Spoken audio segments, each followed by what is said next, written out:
오늘 함께 들은 말씀은 사도의 권면을 담고 있습니다. 복음의 진리를 좇아 살라 하는 이 권면이 복음의 진리가 참되다고 설명하는 그 논증과 더불어서 갈라디아서의 본론을 이룹니다. 줄거리를 먼저 보시죠.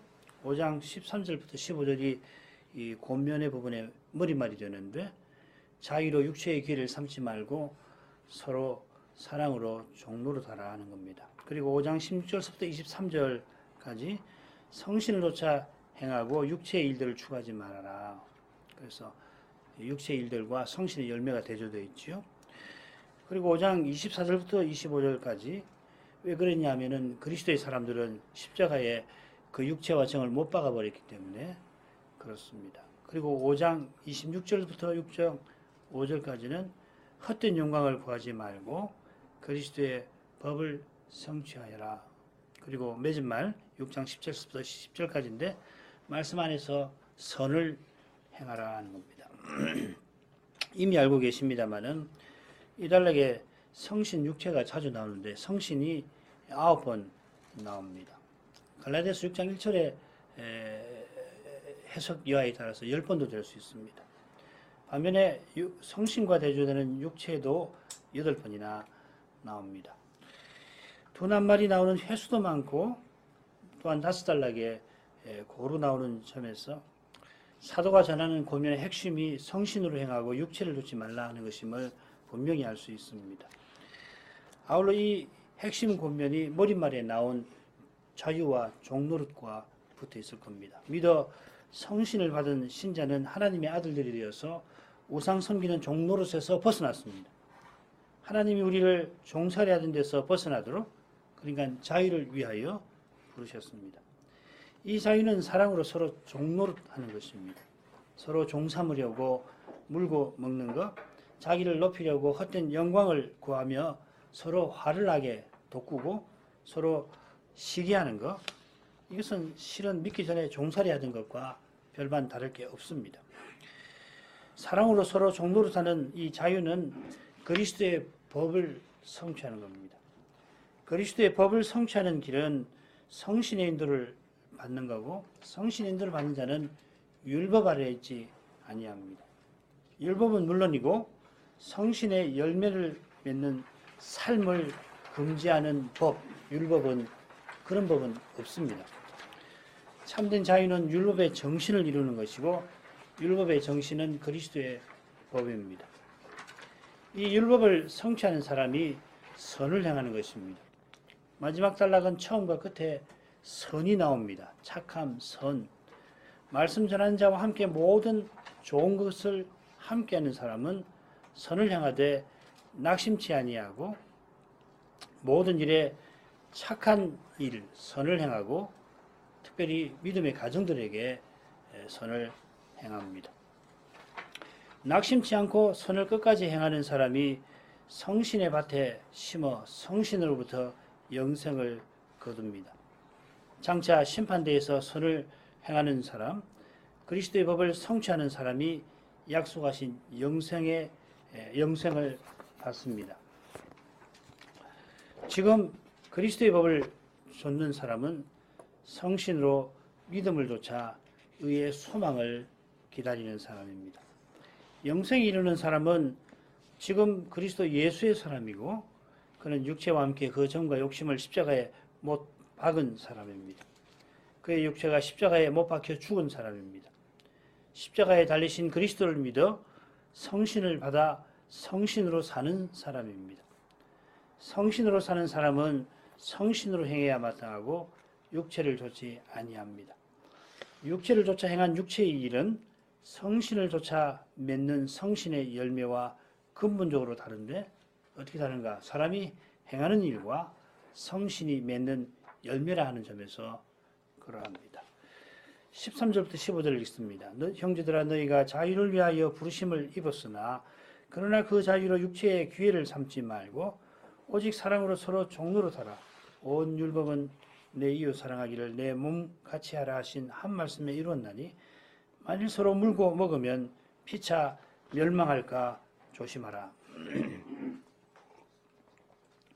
사도는 갈라디아서 5장 처음에 1절에 그리스도께서 자유를 주시려고 자유케 하셨다 교훈했는데 그 교훈이 13절로 자연스럽게 이어집니다.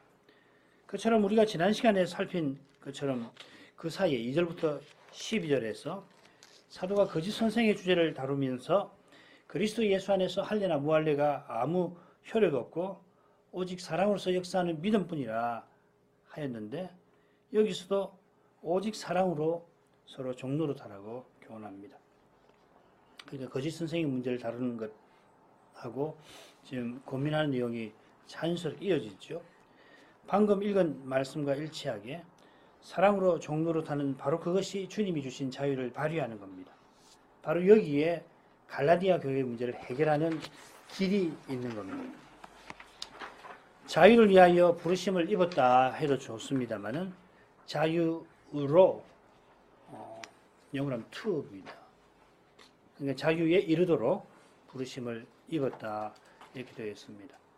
갈라디아서에서 사도가 부르심을 입은 이미 3번 언급한 바 있습니다. 갈라디아 교회들이 은혜로 부르신 분을 하나님을 떠나가려 합니다. 그 이유가 거짓 선생들의 다른 복음을 쫓아가는 것과 붙어 있는데 그들의 권면이 너희를 부르신 이에게서 난 게 아닙니다. 우리를 부르신 하나님이 사도를 은혜로 말미암아 부르셔서 바른 말씀을 전하게 하셨습니다. 그 말씀을 갈라디아 교회에 전해주신 것은 그들을 불러 자유에 이르도록 하심입니다. 우리가 소명하면은 의무, 짐을 떠올리곤 합니다. 이 짐이라는 말이 갈라디아서 6장에 나와요.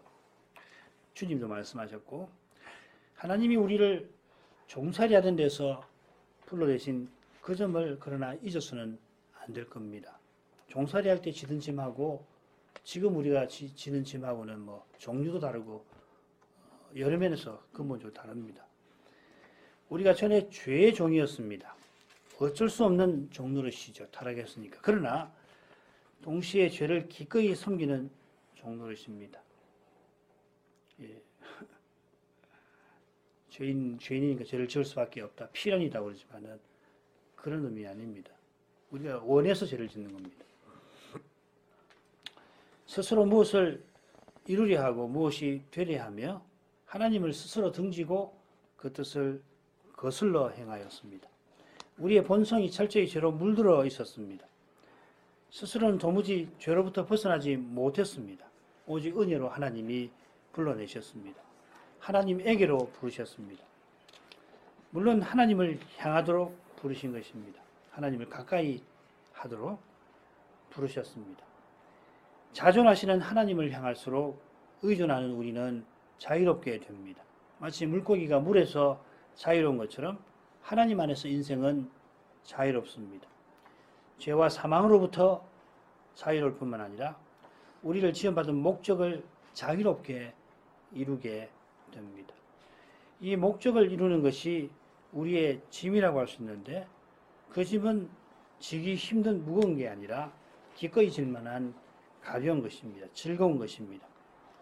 우리가 마땅히 창조주께 순종할 의무가 있습니다. 그게 짐인데 순종하는 사람은 하나님을 즐기는 복을 누립니다.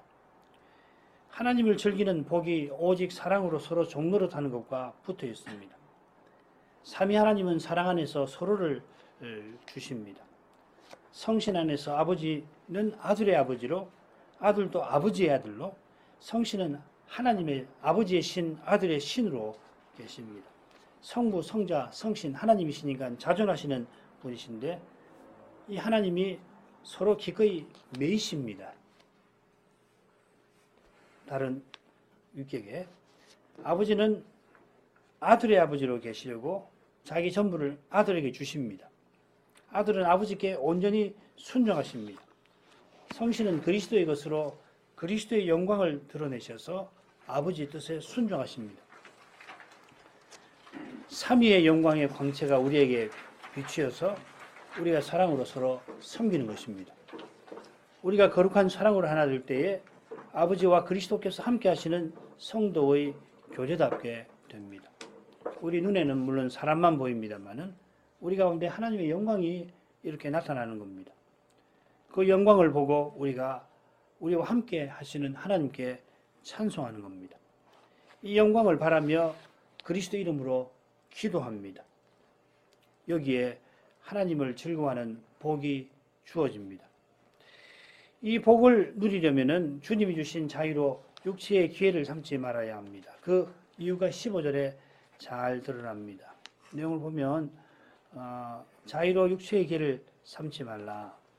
그리고 오직 사랑으로 종로로 살아.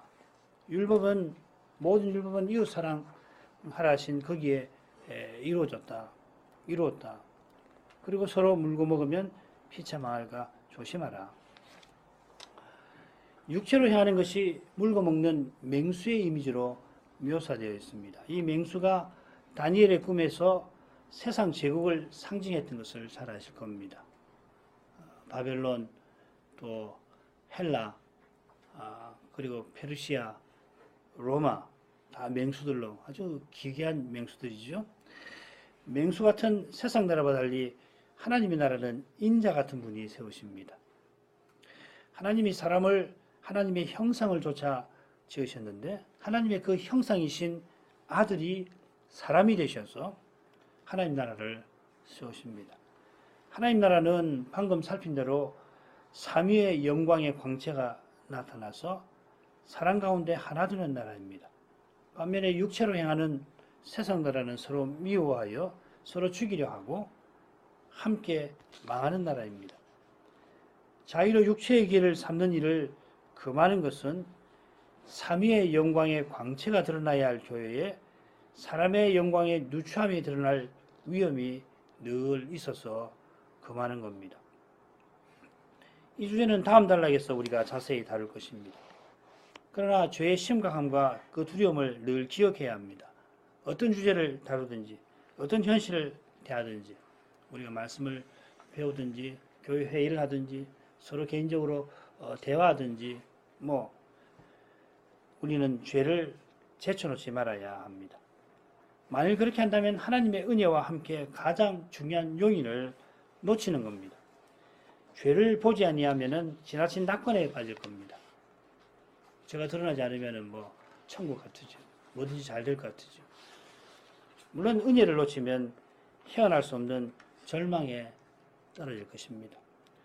이런 점에서 율법이 우리에게 얼마나 중요한지 모릅니다. 율법에서는 하나님의 거룩한 영광이 드러나서 그 영광에 우리의 죄가 숨기지 못하고 따라서 겸손히 은혜를 구하게 됩니다. 이 은혜를 의지하여 율법에 드러난 하나님의 거룩한 뜻을 받을 수 있습니다. 그 거룩한 뜻이 이웃 사랑하기를 내 몸과 같이 하라, 내 이웃 사랑하기를 내 몸과 같이 하라는 이 말씀에 요약되어 있습니다. 이 말씀이 이와 같이 둘째는 이와 같으니 하고 시작되는 것처럼 하나님을 전심으로 사랑하라 하는 말씀과 하나입니다. 이것이 주님이 말씀하신 크고 첫째 되는 계명이고 이 계명과 이웃 사랑하라는 둘째 계명이 온 율법의 강령입니다. 이웃을 사랑하라는 율법의 강령은 결국 그리스도의 생명을 살아내는 거기에 있습니다. 그리스도의 생명을 살아내는 거기에 참된 자유가 있습니다. 주님이 주시는 생명을 받아서 행하면은 원망할 것도 없어요. 기쁨을 할 수 있다고요. 사람이니까 힘드니까 때때로 원망도 나오고 그렇습니다만은 주님이 주신 생명을 받아서 행하면은 극복할 수가 있습니다. 그리고 주님이 주시는 만큼 하는 거거든요. 믿음을 한다는 것은 주께 주시는 만큼 하는 거지 자기가 뭘 해보려고 하지 않기 때문에 겸손하게 딱 중단해버리는 겁니다. 못하는 거 못하는 거예요. 물론 더 은혜를 구해서 더 힘성하기를 바라야 하는 겁니다만은 참된 자유는 그리스도의 몸과 지체로 사는 데에 소명과 직분으로 그리스도의 인격과 사랑을 드러내는 데 있습니다. 그 다음 단락 보라죠. 이 단락은 성신과 육체를 대조합니다. 설명할 필요가 없을 정도입니다. 성신을 쫓아 행하면 육체의 욕심을 이루지 아니합니다. 그처럼 사도가 육체의 일들과 성신의 열매를 19절부터 21절에 길게 대조합니다. 19절부터 21절, 22절부터 23절. 성신과 육체가 대조되는 것과 아울러서 또 뭐가 대조되냐면 성신과 율법도 대조가 되죠. 성신의 인도를 받으면 율법 아래에 있지 아니합니다. 그처럼 성신의 열매를 금지할 율법, 법이 없습니다. 좀 더 정확하게 표현하면 성신과 율법이 대조되는 게 아니라 성신으로 행하는 것과 율법 안에 있는 것이 대조를 이룹니다. 이 부분도 역시 5 부분으로 나눌 수 있는데 참고만 하시고 16, 17절을 읽도록 하겠습니다. 내가 이르노니 너희는 성신을 좇아 행하라. 그리하면 육체의 욕심을 이루지 아니하리라. 육체의 소욕은 성신을 거스리고 성신의 소욕은 육체를 거스리나니 이들이 서로 대적함으로 너희의 원하는 것을 하지 못하게 하려 함이니라. 여러분 잘 아시는 말씀일 겁니다. 줄거리를 보면 너희의 원하는 것이 무엇인가를 알 수 있습니다. 신자가 원하는 것은 성신을 좇아 행하고 육체의 욕심을 좇지 아니하는 겁니다. 그러나 현실은 성신과 육체의 대립에 의하여서 원하는 것을 자기가 못합니다. 이 대립이 얼마나 강력한지 이 대립 앞에 인생은 실로 연약합니다. 인생이 자기의 연약함을 깨닫는다면, 이 근원적인 연약함을 깨닫는다면 어떤 태도를 취해야 하겠습니까? 이 사도의 명령을 어떻게 받들 수가 있습니까?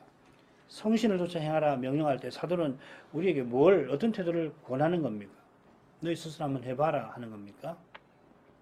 그렇지 않죠.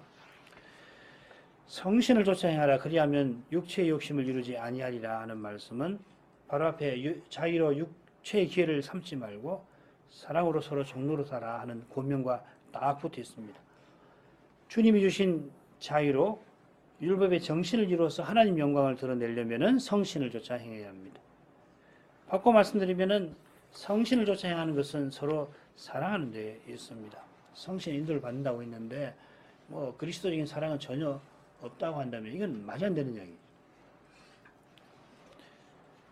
성신은 말씀과 더불어 역사하셔서 믿음으로 그리스도의 생명을 받게 해서 그 사랑을 그리스도의 사랑을 드러내게 하시는 겁니다. 성신을 좇아 행하는 사람은 말씀을 좇아 행합니다. 성신 충만은 곧 말씀 충만입니다. 에베소서 5장 18절과 골로새 3장 16절을 나란히 놓고 읽어보시면 똑같은 말씀을 다르게 표현한다는 것을 문맥에서 알게 될 겁니다. 그리스도의 말씀이 풍성하게 거하는 거기에 하나님을 찬송하는 거룩한 사귐이 나타납니다. 거기 주께서 우리를 용서하신 것 같이 용서하고 그리스도의 평강이 마음을 주장하고 감사하는 일이 있습니다. 거룩한 사귐이 있는 거기서 육체의 욕심이 무너집니다. 육체의 욕심은 피차 물고 먹는 것을 가리킵니다. 성경에서 육체라는 말이 노아 시대에 처음으로 사용된 것을 알고 계십니다. 여호와께서 가라사대 나의 신이 영원히 사람과 함께하지 아니하리니 이는 그들이 육체가 됩니다. 하나님이 노아더러 의를 전파하게 하셔서 타락한 인류들어 죄에서 돌이키게 하셨습니다마는 더는 성신께서 그런 일을 하지 않으실 만큼 당시 인류는 타락하였습니다. 나의 신이 영원히 사람과 함께하지 아니한다는 말이 그 말입니다. 성신께서 더 이상 다투지 아니한다. 말씀을 전해서 돌아오라 설득하는 일을 안 해야 하신다는 이야기입니다. 그 타락성은 강포가 폭력이 가득한 땅에 가득한 그것이었습니다. 폭력, 맹수처럼 물고 먹는 일이 가득해서 세상은 사람 살만한 곳이 되지 못했습니다. 땅이 폐괴했다 하는 말인데 못 쓰게 됐다는 말입니다. 처음 지으신 그 상태로 비춰볼 때 하나님이 세상을 땅을 창조하셨을 때에 사람 살만한 환경이 돼서 하나님 영광이 나타나게 하셨는데 폐괴해서 땅이 못 쓰게 됐다. 육체의 욕심이 그런 겁니다. 육체의 욕심은 결국 사람의 힘과 꾀로 사람의 뜻을 이루려고 하는 것입니다. 매우 고상할 수 있죠. 사람의 뜻은 절대 이룰 수 없는 것을 이루려는 것이어서 그걸 이루려고 하면 할수록 사람 살만한 곳이 못 됩니다. 그렇잖아요. 하나님 뜻을 쫓아 살고 하나님 주신 것으로 은혜를 의지해 살도록 가셨잖아요. 그래서 사람답게 되는 건데 정반대로 하니까 세상은 점점 사람 살만한 것이 못 되죠. 아무리 복지국가 뭐 이야기하더라도 마찬가지입니다. 오직 그리스도를 중심에 모신 곳이었으면 하나님 앞에서 인생이 함께 할 수 있습니다. 이 일을 성신이 하십니다. 성신이 역사하시는 곳에서 육체의 욕심은 무너집니다. 그런데 17절은 어떻습니까? 16절과 조금 어긋나게 나는 듯이 읽힙니다. 성신을 쫓아 행하면 육체의 욕심을 이루지 않는다 했는데 신자의 현실은 어떤가 하면은 육체의 소욕이 성신을 거스르고 성신의 소욕이 육체를 거스르는 것입니다. 육체의 소욕이나 앞에 육체의 욕심이나 같은 말입니다. 육체가 원하는 것이 성신을 거스르고 성신이 원하시는 것이 육체를 거스릅니다. 그 결과 우리가 원하는 것을 못하게 됩니다. 말씀드린 대로 우리 원하는 것은 뭐냐면 성신을 쫓아 행하는 그것입니다만은 육체가 그것을 방해합니다. 성신을 쫓아 행하려는 내가 육체를 쫓게 되는 것입니다만은 육체가 성신이 육체를 서로 거스르는 것이라 표현합니다. 마치 나는 강력한 두 물결에 이리저리 휩쓸리는 작은 배처럼 보입니다. 큰 두 조류가 부딪혀서 이러지도 저러지도 못한다는 거죠. 실은 성신과 육체는 강력한 물결보다도 더욱 강력한 세력입니다. 우주적 세력이라고 생각하시면 됩니다. 그저 내가 의지가 부족해서 육체적 욕망에 이끌리는 정도가 아니라 내가 스스로는 육체의 육심을 거스르지 못합니다. 그런 까닭에 갈라디아 사람들이 믿어 성신을 받았어도 지금 서로 물고 먹는 지경에 이르는 겁니다. 그저 사람만으로는 갈라디아 교회들은 이미 하나님을 떠났어야 할 겁니다. 그런데도 그들이 아직 하나님을 떠나지 아니한 것은, 그래서 사도가 붙들려고 하는 것은 성신께서 육체를 거슬러서 하나님 뜻을 이루려 하시는 사실 덕분입니다. 물론 성신께서 육체와 대등하신 게 아니라 육체를 능히 이기십니다마는 죄범한 인생으로 말미암아 육체의 소욕이 성신을 여전히 거스르는 겁니다. 장차 죄가 하나도 없어지는 날이 오면은 하나님이 죄를 심판해 버리시면은 육체는 완전히 사라져 버리고 타락한 세상도 없어져 버리고 성신이 충만하신 그런 세계가 드러날 겁니다. 그날이 오도록 성신께서 육체를 거슬러 그 원하시는 바를 이루어가고 계시는 것입니다. 그 결과가 바로 우리가 원하는 것을 하지 못하게 되는 그것이기도 합니다. 성신을 쫓아 행하라고 권한 사도가 우리가 못하게 된다고 합니다. 이상하죠. 못순 같습니다만은.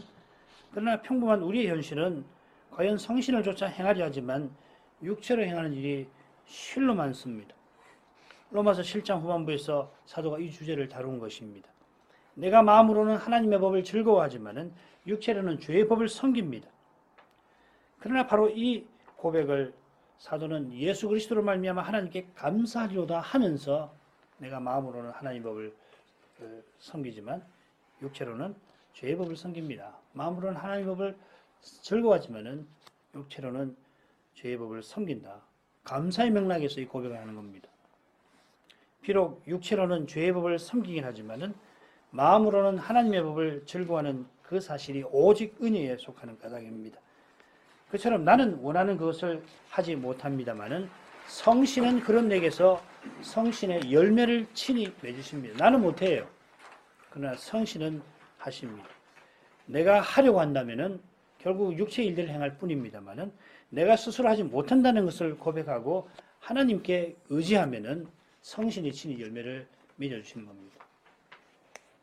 이 주제는 짝을 이루는 넷째 부분에서 좀 더 생각할 겁니다.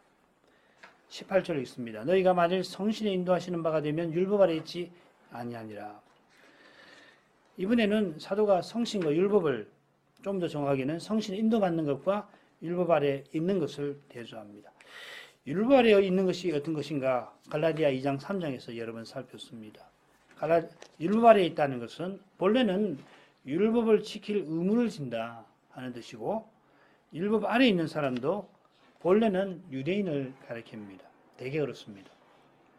그런데 언약 백성이라 마땅히 율법을 지켜야 합니다마는 유대인이 율법에서 자기가 죄인인 것을 철저히 깨달아 은혜로 율법을 지키려 아니하고 사람이 스스로 율법을 지키려 합니다. 이런 상태와 태도를 가리켜서 사도가 지금 율법 아래에 있다. 로마서 6장에서는 법 아래에 있다고 우리말로는 번역이 되어 있죠. 원문들은 사실 똑같습니다. 그래서 이방인도 법 아래에 있다. 이렇게 이야기합니다. 이런 점에서 율법 아래에 있다는 것은 곧 육체를 좇는 것입니다. 율법 아래에 있지 아니하려면은 그 길은 성신의 인도하시는 바가 되는 거기에 있습니다. 성신의 인도 받는 것인데 좀 더 정확하게는 성신에 이끌리는 것입니다. 받는다 그러니까 내가 받는다고 해서 내가 무엇을 하는 것처럼 자꾸 이해할 수 있지만은 성신에게 이끌리는 겁니다. 성신이 우리를 이끄셔야 합니다. 내가 성신의 인도를 받아가는 주체가 아닙니다. 성신이 나를 이끌고 가시고 나는 이끌리는 겁니다. 나는 철저히 수동적입니다. 물론 수동적이지 가만히 있는 건 아니죠. 좀 더 정확하게는 내가 스스로 무엇을 하려 하지 아니하고 성신을 온전히 의지하는 겁니다. 매 순간. 얼마나 어린지 모릅니다. 이것은. 성신을 의지해야지, 인도를 받아야지 하면서도 어느 순간 내가 뭘 해보려고 하기가 얼마나 여러분 다 경험하고 계시는 겁니다. 내가 스스로는 없는 것보다 못한 줄을 깨달아서 겸손히 하나님 은혜를 바라는 겁니다. 자기가 누군지를 알고 하나님 은혜를 바라는 그 마음은 하나님의 뜻이 이루어지리라. 내가 이루겠습니다 하는 게 아니라 하나님이 이루어 주십시오. 나를 써서 이루어 주십시오 하는 겁니다. 그리스도를 본받아 마침내 아바 아버지라고 부르짖게 됩니다마는 스스로는 마땅히 구할 바를 알지 못하는 연약한 존재여서 하나님 마음을 다 아시는 성신을 온전히 의지하게 되는 겁니다. 그처럼 의지하는 신자를 성신이 친히 이끌어 가십니다. 성신을 근심케 하고 소멸하는 경우도 성신이 큰 사랑으로 외면치는 아니하십니다마는 먼저는 그를 성신을 근심케 하고 소멸시키는 그를 철저히 회개하도록 하실 겁니다. 자기 뜻대로 행하려는 사람은 성신에게 이끌릴 수가 없습니다. 한 가지만 간단히 생각하고 넘어가려고 합니다. 율법 아래 있지 아니한 것이 율법 없이 사는 것이 아니라 율법을 참으로 이루며 사는 것입니다. 성신에 이끌려서 율법의 정신을 좇아 그리스도를 드러내는 겁니다.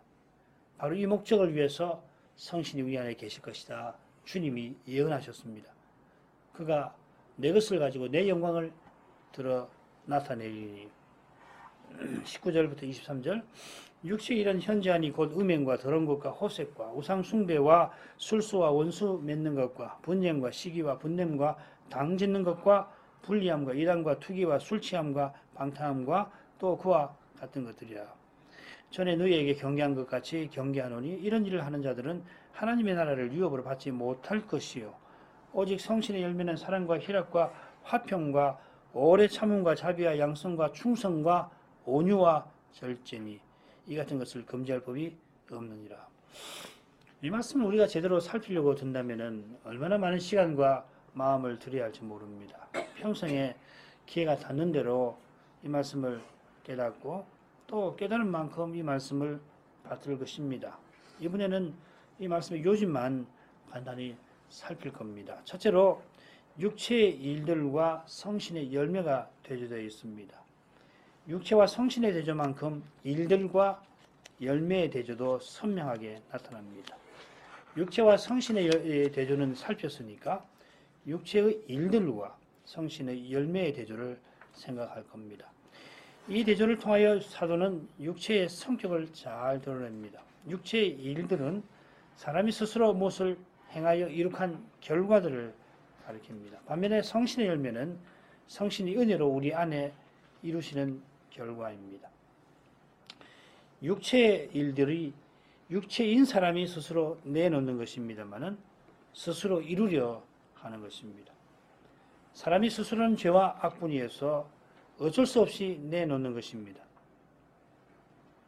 실은 그러나 스스로 이루려 하는 것입니다. 오해하시면 안 됩니다. 죄를 지을 수밖에 없지만은 원해서 짓는 것입니다. 어쩔 수 없이 죄를 짓지만은 내가 원해서 짓는 겁니다. 나는 완전 기계처럼 되어가지고서 죄를 그렇게 짓는 거 아니에요. 그렇기 때문에 육체의 일들은 더욱 끔찍합니다. 제가 세어보니까 15가지 같은데 정한지 모르겠습니다. 처음과 끝에 음행과 더러운 것과 호색, 또 술 취한 방탕함이 나오고 중간에 나오는 10가지는 우리가 갈라디아 교회의 문제점들로 이미 살핀 것들입니다. 갈라디아 사람들이 서로 영광을 구하며 힘써서 이루려 한 것들이 뭐냐 하면 실은 맹수처럼 서로 물고 먹는 세상을 이루는 거고 하나님을 떠나가서 이전에 우상 숭배하는 것과 비슷한 처지에 떨어지는 것 뿐입니다. 특별히 서로 분열해서 다투는 내용들이 많지요. 그리스도처럼 살지 아니하니까 도덕적 타락도 이미 일어난 것 같습니다. 처음에는 사람의 힘으로 누구보다 잘 믿노라 하니까 매우 도덕적인 태도를 취하죠. 교회에서도 그렇습니다. 잘 믿겠다는 사람들 보면 겉으로 보면 완벽하죠. 예배 참석 잘하고 봉사 잘하고 성경 열심히 읽고 말도 아주 예의 있게 하고 사람 대할 때도 그렇고 그러잖아요. 그런데 나중에 그걸 잘하면 잘할수록 교만해져 가지고서 그러면 어떻게 하냐면 결국 도덕적 타락에 떨어지고 마는 겁니다. 사람 별거 없습니다. 한순간입니다. 아무리 도덕적으로 고고한 위치에 있더라도 한번 실수해버리면 급전 직하해버리는 게 사람이에요. 이것이 가령 디모데 전서에 나오는 거짓 선생들의 삶이죠. 이 사람들이 근육주의를 가르치는데 그 삶은 결국 어떻게 하냐면 방탕한 삶을 사는 겁니다. 주님의 눈에 비친 바리새인의 삶이 똑같습니다. 주님께서 마태복음 23장에서 그 이야기 하시는 거 아니에요. 사람은 아무것도 아니고 더구나 죄인은 아무것도 아닌 것보다 더 못하다고 하는 것을 깨닫고 겸손히 주를 의지하는 사람은 성신님이 그 안에서 친히 열매를 맺습니다. 그리스도가 그 안에 사셔서 친히 자기를 드러내시는 겁니다. 이게 주님이 참포도나무 비유에서 교훈한 바고 그냥 내내 교훈하던 바입니다. 나는 푸른 잣나무 같으니 네가 나로 말미암아 열매를 맺으리라 얻으리라. 하나님이 자기를 푸른 잣나무라고 하셨습니다. 그리고 너가 이스라엘 백성들이 나로 말미암아 열매를 얻으리라. 이게 참포도나무에서 어떻게 더 발전된지 짐작하시죠. 여호와께서 푸른 잣나무가 되셔서 에브라임이 열매를 얻는다 하는 말씀이 여호와께서 친히 참포도 되시고 포도나무 되시고 우리를 가지 삼아 주셔서 열매 맺게 하신다는 말씀에서 더 환히 뜻이 드러납니다. 참 포도나무에 붙은 가지가 좋은 포도를 열매로 맺는다는 말씀은 그리스도께서 친히 내 안에 사셔서 자기를 드러내시는 그 사실, 그 아들의 영이 내주하셔서 친히 강구하시는 사실을 가리키는 겁니다. 내가 그리스도를 드러내는데 그리스도께서 성신으로 내 안에 사시는 까닭입니다. 사도는 이제 내가 사는 게 아니라 그리스도께서 내 안에 사신다고 표현합니다. 나는 그리스도를 드러내는 나입니다. 그리스도를 드러내는 일을 내 안에 계시는 성신이 하십니다. 얼마나 신비한지 모릅니다, 사실은.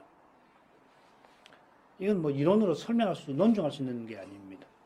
그러나 참으로 믿는 신자는 경험하는 바이기도 합니다. 둘째로 육체의 일은 복수인데 성신의 열매는 단수입니다. 우리 말은 단복수를 잘 구분 안 하니까 그런데 육체의 일들, 성신의 한 열매 이렇게 되어 있습니다. 육체의 일들로 언급된 것이 15가지고 성신의 열매로 9가지 덕목이 나열되어 있습니다. 성신의 열매가 9가지 측면만 있는 것이 아니듯이 육체의 일들도 현저한 것으로 15개만 있는 게 아니라 그와 같은 것들이 또 있습니다. 성신의 열매가 가진 측면들이 9가지 이상이고 육체의 일들이 더 많이 있지만 사도가 여기서 구체적으로 9가지 측면과 15가지를 언급한 것은 필시 갈라디아 교회 문제와 붙어 있을 겁니다. 매우 흥미로운 주제인데 교회 여러분들이 한번 연구해 보시기를 바랍니다. 지금 우리는 사도가 단수 복수를 쓴 의중을 살피려 합니다. 성신의 열매들이라 아니하고 열매라고 한 것은 열매 맺는 분이 성신 한 분이신 사실을 드러내고 또한 사랑 안에서 하나 되는 삶과 붙어 있는 것 같습니다. 반면에 육체의 일들이라고 한 것은 사람마다 자기를 자랑하려는 태도와 결과 하나 되지 못하는 삶을 드러내는 것 같습니다. 육체의 일들을 하는 자들은 하나님 나라를 유업으로 받지 못하고 하나님 나라를 청사진처럼 보이는 율법은 성신의 열매를 금할 리가 없습니다. 장려합니다. 너무도 당연한 말씀입니다만은 그만큼 당연한 또 사실은 율법을 지킨다면서 육체의 일을 행하며 하나님 나라 대신 세상을 드러내는 일이 교회에 얼마든지 있는 그것일 겁니다. 죄와 은혜와 죄는 우리가 우리 자신과 현실에서 반드시 보아야 할 그것입니다. 다음 부분에 이 부분 좀 더 살피도록 하겠습니다. 기도하십시다. 거룩하신 아버지, 그리스도를 십자가에 내어주시고 성신을 우리 안에 내주하게 하실 만큼 우리가 하나님의 아들들답게 살 자격과 능력을 구비하셨습니다마는 놀랍게도 육체의 욕심이 성신을 거슬러서 우리가 원하는 것을 우리가 하지 못하게 되는 그 일에 관하여 오늘 배웠습니다. 우리의 현실이 이 진리를 생생하게 보여줍니다마는 생생한 만큼 육체의 일들이 나타날 때마다 연약한 인생은 슬픔과 괴로움과 좌절을 겪게 됩니다. 성신의 소욕이 육체를 거스르는 그 사실, 성신이 친히 언약을 이루어주시는 그 사실이 있어 저희가 소망을 잃지 않게 해주십니다. 성신께서 말씀에서 우리의 죄가 얼마나 심각한지 늘 깨닫게 하셔서 그리스도를 늘 겸손히 의지하게 만드십니다. 당장에는 약속이 이루어지지 않을 것 같아도 여전히 그 약속이 주님의 손 안에서 이루어지는 그것을 잊지 않게 하여 주옵소서. 늘 주님의 이름을 부르며 주님을 전심으로 의지하게 하여 주옵소서. 예수님 이름으로 기도합니다. 아멘.